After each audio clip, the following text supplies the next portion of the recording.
So my next project is I'm going to respray the SpaceGear.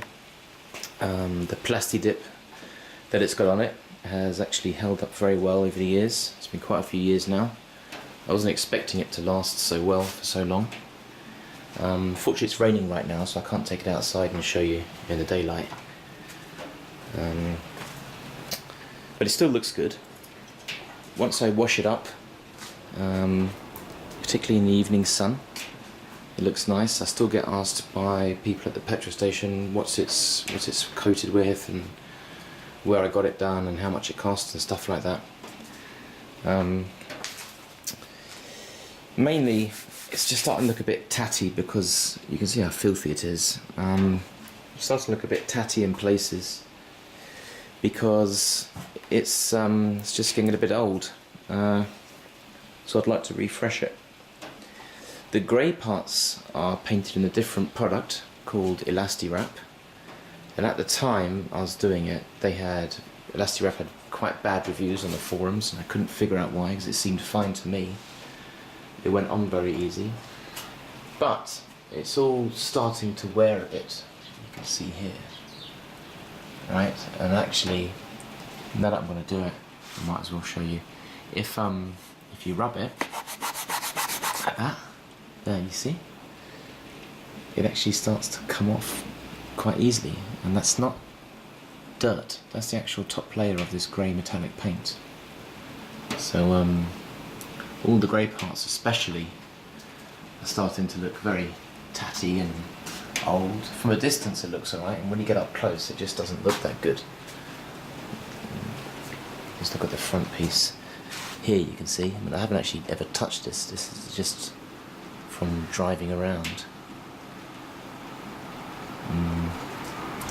It's really, really dirty.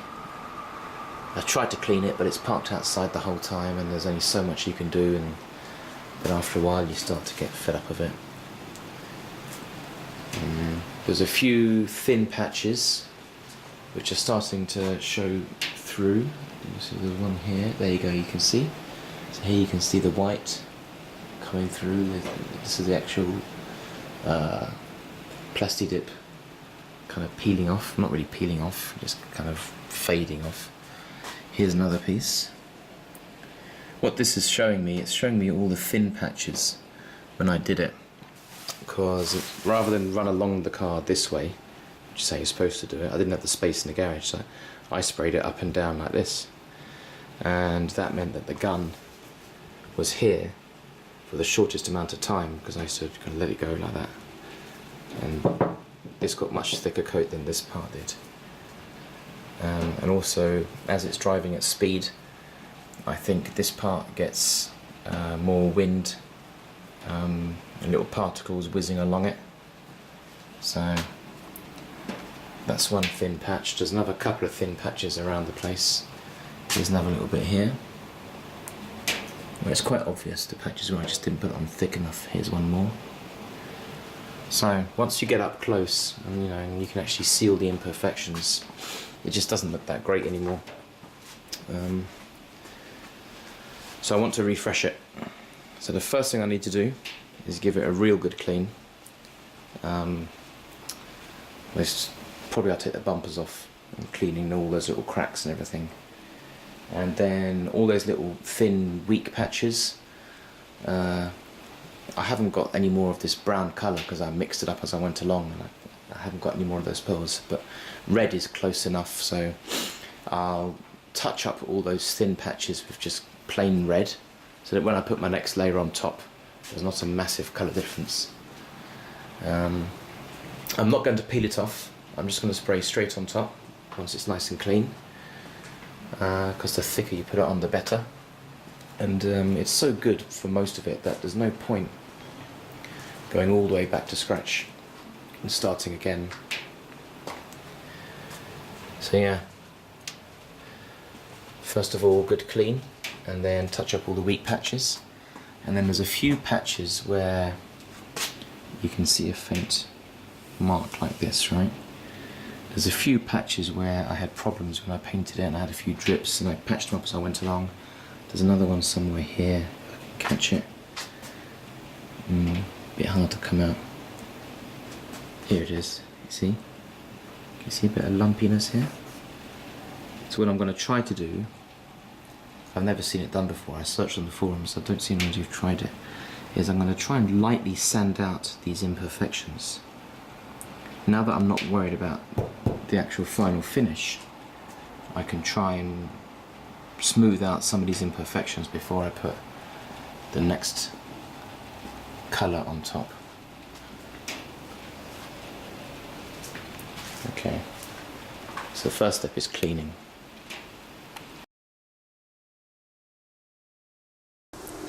So I've just finished washing the car. I rubbed it quite hard with some quite abrasive sponges to pull back all the thin areas. You can see it's showing much more now. Look along the top of this panel here, you can see the original white, and that's the worst of the dirt gone. These watermarks just won't come out. I'm going to spray over the top of them. You can see some more white patches here where I've rubbed away the thin layers. I just used the cheapest shampoo I could find. This stuff was like £2 for the whole bottle.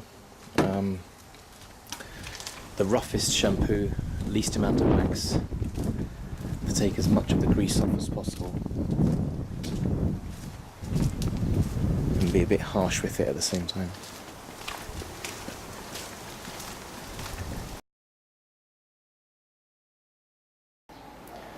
So after washing the car as best I could, I've stripped off most of the exterior trim pieces and lights. I haven't bothered making a video of that whole process because that's a video in itself. And the point of this video is about the kind of new painting method that I've come up with. Last time to strip it down, it took me the best part of 3 days, I remember. But because I had detailed notes, I knew where all the bolts were. I had the entire thing done in a couple of hours. The whole front end's off, which is easier than it looks. It's not that hard. Driver's side, much the same as passenger side. So after removing these trim pieces, you can see how all this muck and grime just accumulates in all the little gaps and cavities. So that's going to be cleared out. I'll just use basic alcohol wipes. This time I didn't bother taking out the windows. Last time I took out the windows, not going to bother. And then patch these little thin patches. So here's where it was starting to peel, so I kind of used quite an abrasive sponge and wore it smooth. I'll go at it with some thinner in a minute. Here you can see the original colour. This is where the parking mirror used to connects to. And you see how it used to have a bit more of a sheen to it, right? It used to just look a bit fancier. So it's lost its glamour, shall we say? So that's why I think it's time to respray it.